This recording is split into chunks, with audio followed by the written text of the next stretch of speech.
ማወቅ ማለት መኖር ብቻ ነው። ያልኖሩት እውቀት ታወቀ አይባልም። ተርታ እውቀት ነው እሱ።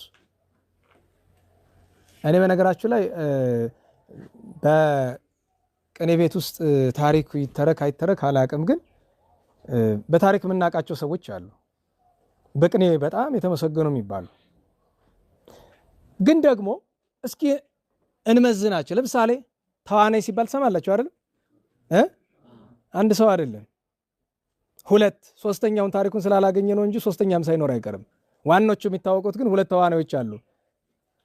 የ15ኛው ክፍለ ዘመን ተዋናይና 17ኛው ክፍለ ዘመን ተዋናይ የተለያዩ ሰዎች ናቸው።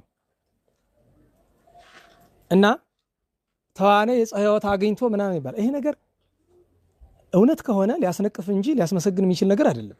እኔ በነገራችሁ አንዳንዱን ታሪክ ስንተርከው